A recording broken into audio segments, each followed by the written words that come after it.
አንዳንድ ወገኖች ተደፋፍረው ወደዚህ አስደናቂ ምስጢር ቀርበው ክፉ ቃል ተናገሩ።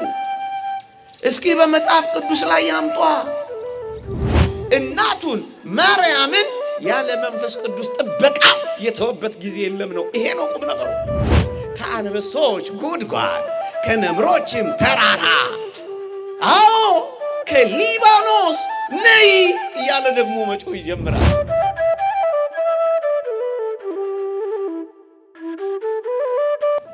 አንዳንዶች ተደፋፍረው ይህች የተወደደች ቅድስት ድንግል ማርያም ሌሎች ልጆች ወልዳለች ብለው ደፍረው ሲናገሩ ትንሽ የማይሰቀጥጣቸው ምን ሆነው ነው? ተዘግታለች እያለ ተቆልፋለች እያለ ሌላ ማን ይመላለስባታል? ለዚህ እኮ ነው ክብርት ማርያም ታስታውሳላችሁ፣ ቅዱስ ዮሴፍ አጠገቧ እያለ ትወልጃለሽ ሲላት ከዮሴፍ ነው መቻለች አላለችም እኮ። አጠገቧ ቆሞ ወንድ ስለማላውቅ ይህ እንዴት ይሆናል አለች። አያችሁ፣ ሐሳቡ እንኳን የላትም። አንዲት የታጨች ሴት እኮ ትወልጃለሽ ከተባለች የታወቀ እኮ ነው። ከጮኛ እንደምትወልድ የተረጋገጠ እኮ ነው። በቃ ቅድስት ድንግል ማርያም ግን ትወልጃለሽ የሚለውን ቃል ስትሰማ ቅዱስ ዮሴፍ የተቀመጠው ወገኖቼ እንዲህ ላለ ግብር ስላልሆነ ወንድ ስለማላውቅ ይህ እንዴት ይሆናል ብላን የተመሰጠችው። አባቶቻችን የመደነቅ እንጂ የመጠራጠር አይደለም ይሄ ጥያቄ ይላሉ። ድንግል ማርያም እጅግ በጣም ተደነቀች። ምክንያቱም ወንድ አታስብም እሷ። ወገኖቼ አባቶቻችን እንደሚሉት እኮ ነው ዘርአ ብእሲ በሥጋዋ፣ የወንድ ዘር በሥጋዋ አላረፈም። ኃጢአት አዳም በነፍሷ አልሄደም። ምክረ ሰይጣን በልቡ አልገባም። የምኞት ፍላጻ አልነካትም። የፈቃድ ፈቲው ፈጽሞ አልጎዳትም። ለዚህ ነው ወንድ ስለማላውቅ ያለችው። ወገኖቼ አንዳንዶች በድፍረት ለምን ይሄን ይናገራሉ? ወገኖቼ እኛም እንላቸዋለን፣ እባካችሁ ከተዘጋው በሯ ዞር በሉ እንላቸዋለን። ከዚህ አስደናቂ ጽንስና የማፀን ጉዳይ ዞር በሉ እንላቸዋለን። ወገኖቼ ወደዚህ አትቅረቡ ብለን ጮክ ብለን እንነግራቸዋለን። ሙሴን አታስታውሱትም? ይህን ታላቅ ራእይ ቀረብ ብዬ ልመልከት ብሎ ሐመልማል ወደ ነበልባል፣ ነበልባል ከሐመልማል፣ ሐመልማል ከነበልባል ሳይቃጠል ሳያጠፋው ባየ ጊዜ ቀረብ ብሎ ሊያይ ሲል እኮ ወደዚህ አትቅረብ እኮ ነው የተባለው። አንዳንድ ወገኖች ተደፋፍረው ወደዚህ አስደናቂ ምስጢር ቀርበው ክፉ ቃል ተናገሩ። እስኪ በመጽሐፍ ቅዱስ ላይ ያምጧ። ወገኖቼ ቅዱስ ዮሴፍ አጠገቧ ለምን እንደተቀመጠ ታውቃላችሁ? ወገኖቼ ሊቃውንት ያመሰጥራሉ፣ ሊቃውንት ያስተምራሉ። ምን ብለው? የጽንሱን ነገር ከሰይጣንና ከአይሁድ ለመሰወር እግዚአብሔር ቅዱስ ዮሴፍን ወንድ አጠገቧን ያስቀመጠው ምክንያቱም የጽንሱን ነገር ለመሰወር ነዋ። ይኸውላችሁ ወንድ አጠገቧ ሳይኖር የተወደደች ማርያም ብትጸንስ ኖሮ ምን ይደረግ እንደነበር ታውቃላችሁ? በኦሪት ሕግ እኮ ተወግራ ትሞት ነበር። ታዲያስ ጽንሱን ጊዜው ሳይደርስ እንዲሞት እናቱንም እንድትወገር እዚህ መከራ ውስጥ እግዚአብሔር መክተት ነበረበት። ለዚህ እኮ ነው የጽንሱን ነገር ከአይሁድ የጽንሱን ነገር ከሰይጣን ለመሰወር ቅዱስ ዮሴፍን አጠገቡ ያስቀመጠው እንጂ ለሌላ ጉዳይ አይደለም ወገኖቼ። ለዚህ እኮ ነው ወንድ ስለማላውቅ የምትለው። ለዚህ እኮ ነው በሐሳብሽም ድንግል ነሽ የምንላት። ለዚህ እኮ ነው ሕሊናሽን እንኳን ድንግል ነው፣ የታተመ ነው፣ ዝግ ነው። የወንድ ሐሳብ መውለድ ብጻትና ስለት ገብታ ድንግልናዋን ከማስረከብ ሌላ ጉዳይ የሌላት የታተመችዋ የተዘገችዋ ገነትማ እሷ ናት ወገኖቼ። ለዚህ ነው ቅዱስ አግናጢዮስ ሊቁ በረከቱ ይደርብንና የጽንሷን ነገር የማርያምን የድንግልና ነገር የኢየሱስን የሞት ነገር እግዚአብሔር ሰውሮታል ያለው ለዚህ እኮ ነው። ለምን ከማወቅ ሰወረ ካላችሁኝ ወገኖቼ፣ ሰይጣን ከመዋጋት እንዳይሸሽ ነዋ። ከተገለጠ ይሸሻል። አምላክ መሆኑን ብቻ ከተረዳ ከመዋጋት ይርቃል። ለዚህ እኮ ነው ሲተኛ ሲያየው ፍጡር ነው ሲል፣ ማይበልና ነፋሳትን ሲገስጽ ሲያየው ይሄማ አምላክ ነው ሲል፣ 40 መዓልት 40 ሌሊት ከቆመ ሳይቀመጥ ከዘረጋ ሰዓት ሲያየው ይሄማ አምላክ ነው ሲል፣ ደግሞ ሲራብ ሲያየው ይሄማ ፍጡር ነው ሲል፣ መስቀል ላይ አደረሰው። ወዲህ ወዲያ እያንገላታ መስቀል ላይ አምላኬ አምላኬ ሲል ሲሰማው ይሄማ ፍጡር ነው አለ።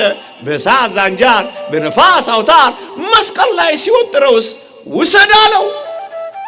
እንደዚህ ሰውሮ ነው ድል የነሳው። ምዕመናን ከሰይጣን ጋር ለመዋጋት ለምንድን ነው ትኩረት የምትስቡት ወገኖች? ቀስ ብላችሁ አትዋጉ? ቀስ ብላችሁ አትጸልዩ? ድምፅ አጥፍታችሁ አትኖሩ? ልታይ ካላችሁ መሸነፋችሁ እኮ አይቀርም። ክርስቶስ እኮ ቀስ ብሎ ነው ድል የነሳው። ድምፅ አጥፍቶ እኮ ነው ያሸነፈው። የተወደደች ማርያምንም እንኳን ተመልከቷት። በዝምታና በጭምትነት እኮ ነው የኖረችው። በጣም አስደናቂ ህይወት እኮ ነው የኖረችው ወገኖቼ። ስታወራ ስትለፈልፍ ብዙ አትታይም። አላጉረመረመችም፣ ደግሞም አልተመጻደቀችም፣ ደግሞም ጉረኛ አይደለችም፣ ደግሞም ልታይ ባይ አይደለችም ወገኖቼ። በጣም ጭምተኛ፣ በጣም ዝምተኛ እኮ ናት። የልጇን ከሃሊነት የልጇን ማንነት እያወቀች አቤት እንዴት ታስደንቃለች። በልቧ ጠብቃ የኖረች ልቧንም እኮ ይዘጋች ናት። ይህቺ እኮ ናት ገነቷ። በልቧም ተጠብቀው ነበር ይላል። ሰው አቤት እንዴት ቻለችው ካላችሁ ፍጹም መንፈሳዊት እኮ ናት ይህቺ አስደናቂ ሰማያዊት ቅድስት ድንግል ማርያም። ፍጹም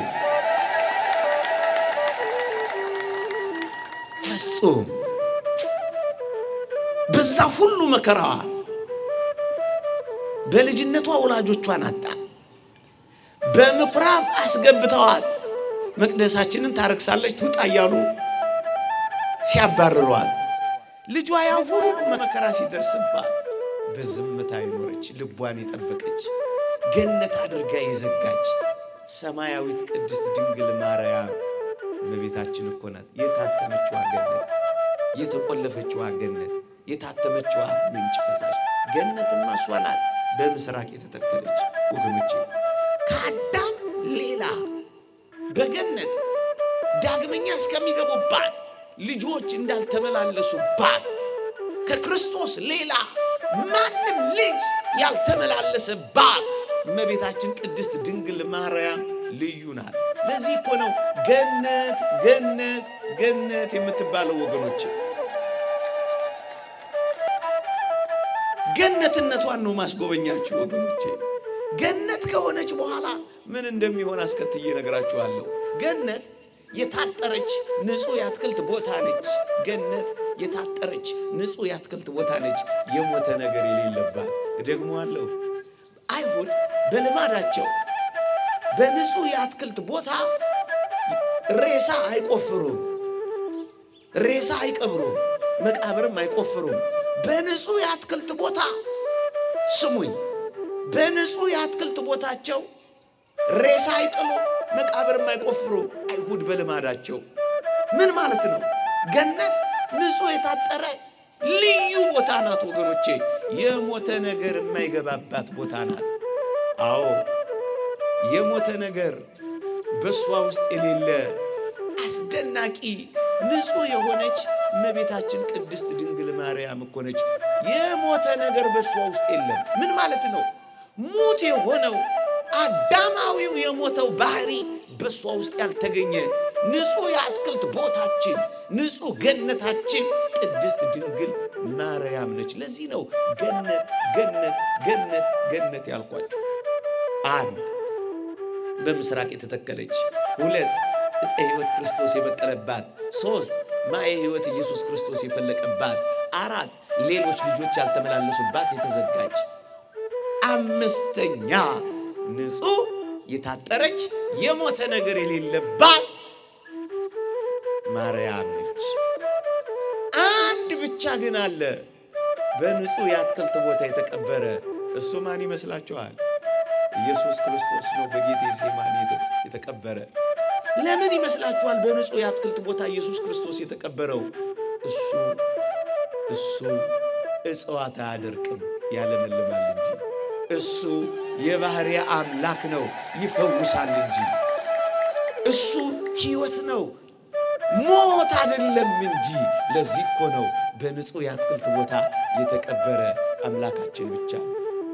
እሷም ንጹህ የአትክልት ቦታችን ናት ወገኖቼ። ይሄን ካስጎበኟችሁ የመኃልየ ሶሎሞንን ትርጉም ምን የሚለውን እህቴ ሙሽራ የተቆለፈ ገነት፣ የታተመ ምንጭ፣ የተዘጋች ምንጭ፣ የታተመች ፈሳሽ ናት ገነት ናት ካልኳችሁ ካረጋግጥኩላችሁ አንድ ቁም ነገር ነግሬያችሁ ልለፍ። እዩ ታዲያ ገነት አሮጌው አዳም ተደፋፍሮ ዕፀ ሕይወትን ቆርጦ ያለ ቅጣት ያለ ካሳ ያው እንዳይሆን ገነት እንደተጠበቀች ገነት ተጠብቃ እንደቆየች እዩ። ከበደለኛው ከአዳም መተዳደፍ የተነሳ መተዳደፉ እንዳይኖርባት የአጋንንትን ስልጣን መቆራረጥ በሚችለው በመንፈስ ቅዱስ ስልጣን ከወላጆቿ አብራክ ስትከፈል ጀምሮ በመንፈስ ቅዱስ ስልጣን የተጠበቀች የሕይወት ዛፍ መንገዳችን ማርያም ቅድስት ድንግል ሆነች። ምን ማለት መሰላችሁ? እዩ ወደ ሕይወት ዛፍ የሚወስደውን መንገድ በኪሩቤልና በምትገለባበጥ ሰይፍ እግዚአብሔር እንዳስጠበቃት ከበደለኛው ከአዳም የተነሳ መተዳደፉ ወደ እሷ እንዳያልፍ አጋንንትን መቆራረጥ በሚችለው በመንፈስ ቅዱስ ስልጣን ያስጠበቃት የሕይወት ዛፍ መንገድ ማርያም እኮ ናት እያልን ነው። ያቺ ገነት እንደተጠበቀች ይህችኛውም ገነት ወደ ዕፀ ሕይወት ወደ ክርስቶስ የምትወስደው መንገድ ተጠብቃ ነው የኖረችው ነው የምንላችሁ። የአዳም መተዳደፍ የአዳም በደል ያልተላለፈባት ተጠብቃ የቆየች የተጠበቀችዋ የሕይወት ዛፍ መንገድ እመቤታችን ቅድስት ድንግል ማርያም ነች። ሳዊሮስ ሊቁ እንዲህ ይላል፣ መንፈስ ቅዱስ አቀባም ከርሰማ ይላል። መንፈስ ቅዱስማ ከእናቷ ማኅፀን ጠብቋታል ይላል። እዩ እመቤታችን ቅድስት ድንግል ማርያም ኖራ ቆይታ ክርስቶስ ሲመጣ መልአኩ ሲያበስራት ከኃጢአት የነጻች እንዳይመስላችሁ ወገኖቼ። አስቀድሞ ከእናቷ ማኅፀን መንፈስ ቅዱስ አቀባም ከርሰማ ከእናቷ ማኅፀን መንፈስ ቅዱስ ጠብቋታል። ለዚህ ነው ወደ ሕይወት ዛፍ የሚወስደውን መንገድ አስጠበቀ የሚለውን ቃል ሊቃውንት የሚተረጉሙት ወገኖቼ። እዩ ምን ማለት መሰላችሁ? ቁም ነገሩ እዚህ ጋር ያለው ገነት ያለ ጥበቃ እንዳልተተወች ሁለተኛዋንም ገነት እናቱን ማርያምን ያለ መንፈስ ቅዱስ ጥበቃ የተወበት ጊዜ የለም ነው። ይሄ ነው ቁም ነገሩ። በኪሩቤልና በምትገለባበት ሰይፍ እንዳስጠበቃት አጋንንትን መቆራረጥ በሚችል የመንፈስ ቅዱስ ጸጋ አስጠበቃት። ገነት ያለ ጥበቃ እንደተተወች ቅድስት ድንግል ማርያምም ያለ ጠባቂ አልተተወችም። ይሄንን ዮሐንስ ዘደማስቆ የሚባል ሊቅ እንዲህ ይላል። እመቤታችን ይላል ዮሐንስ ዘደማስቆ የተባለ ሊቅ ነው እንዲህ የሚለው እመቤታችን ነበልባላዊ ከሆነው የሰይጣን ፍላጻ ተሰውራ የመንፈስ ቅዱስ ሙሽራ ሆና በጫጉላው በመቅደሱ ኖረች። የእግዚአብሔር ሙሽራ እና እናት እንበለ አበሳ በተዓቅቦ ተጠበቀች ይላል። በመጠበቅ ነው የኖረችው። በአዳም የገባው የመተዳደፍ ጠባይ በእሷ ውስጥ እንዳያልፍ ተጠብቃ ነው የቆየችው ነው የሚለው። ለዚህ ነው የኪዳን ጸሎታችንን ከአውሬው ትፋት ያመለጥሽ ማርያም ሆይ ደስ ይበልሽ ይላል። አስመልጧታል፣ ጠብቋታል። ለዚህ ነው መጽሐፍ ቅዱሳችን መኃልየ ሰሎሞን ምዕራፍ 4 ቁጥር 7 ላይ የኔ ሆይ ሁለመናሽ ውብ ነው ይላል፣ ነውርም የለብሽም ይላል። እዩ እዚህ ጋር ጥቂት ነገር ጠቁሚያችሁ በፍጥነት ልለፍ። አንዳንዶች መኃልየ ሰሎሞንን አሁን የምንተረጉመውን መጽሐፍ ስንገልጽላቸው የኔ ሆይ ሁለመናሽ ውብ ነው ነውርም የለብሽም የሚለው ሲጠቀስ ሶሎሞን የማይዘመረላት ሲያገባት ሲያወጣት ለነበሩ የፈርዖን ቆነጃጅት የግብፅ ሴቶች የነሆለለላቸውን ለነሱ ነው እንጂ ለማርያም የተጠቀሰ አድርጋችሁ ለምን ታስቡታላችሁ ይላሉ። ሁለት ወይም ሶስት ነገሮችን ለመሞገቻ ላንሳላችሁ። እስኪ ልጠይቃችሁ፣ የፈርዖን ቆነጃጅትን እውነት ዘምሮላቸው ከሆነ እውነት አንዳንዶቹ የመጽሐፍ ቅዱስ ቃላት እንዲህ ማይተረጎሙ ከሆነ ለፈርዖን ሴት ልጆች የተናገረ ከሆነ እነዚህን ጥያቄዎች እናሰላስላለን። ደግሞ ምን ጠይቃቸዋለን? ደግሞ ምን ሞግታለን? ምን ብለን? የፈርዖን የሴት ልጆች የሚገቡና የሚወጡ ከሆኑ ሰሎሞንን ካወቁ ወንድ ከለመዱ እናንተ እንዴት ነው የተዘጉ የሚሆኑት? የታተሙ ምንጭ የተዘጋ ፈሳሽ የሚሆኑት እንዴት ነው? ወንድ ለምደዋል፣ ተከፍተዋል። ተስሎተ ድንግልና አተዋ።